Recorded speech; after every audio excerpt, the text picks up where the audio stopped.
நகராட்சி நிர்வாகத்துறையில் 634 கோடி ரூபாய் ஊழல் முறைகேட்டில் ஈடுபட்டு லஞ்ச பணம் பெற்றதாக முன்னாள் நகராட்சி நிர்வாகத்துறை அமைச்சர் KN நேரு மீது லஞ்ச ஒழிப்புத்துறை வழக்கு பதிவு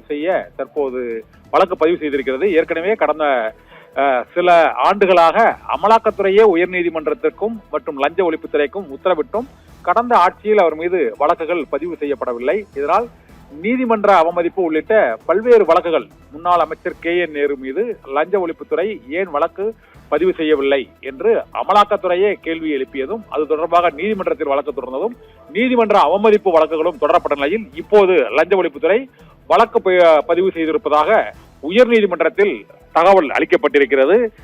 நகராட்சி நிர்வாகத்துறையில் இளநிலை உதவியாளர் உள்ளிட்ட பல்வேறு பணியிடங்களுக்கு போய் உதவி பொறியாளர் உள்ளிட்ட பல்வேறு 2538 பணியிடங்களை நிரப்புவதற்கு 634 கோடி ரூபாய் லஞ்சம் பெற்றதாக முன்னாள் நகராட்சி நிர்வாகத்துறை அமைச்சர் KN நேரு மீது புகார் எழுப்பப்பட்டிருக்கிறது.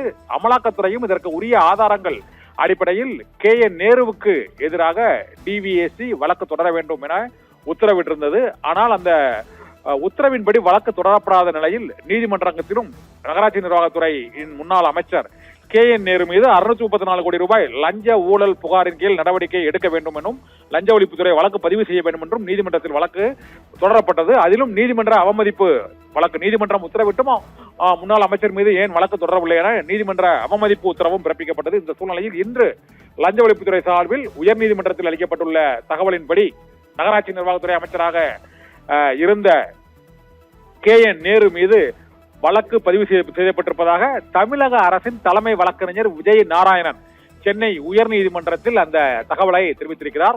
லஞ்சம் கொடுத்தவர்களுக்கு பணி நியமன ஆணை கொடுக்கும் வகையில் அந்த தேர்வு முறையில் முறைகேடு நடைபெற்றதாகவும் இந்த முறைகேடானது 2538 அரசு பணியிடங்களுக்காக இந்த லஞ்ச தொகை பெறப்பட்டு அவர்களுக்கு பணி நியமனம் செய்யப்பட்டதாகவும் டிஜிட்டல் ஆதாரங்கள் செல்போன் பதிவுகள் உள்ளிட்ட பல்வேறு அடிப்படை முகாந்திர ஆதாரங்கள் இருப்பதாக லஞ்ச ஒழிப்புத்துறை இன்று வழக்கு பதிவு செய்திருப்பதாக சென்னை உயர்நீதிமன்றத்தில் தெரிவித்துள்ளது. சர்மிளா.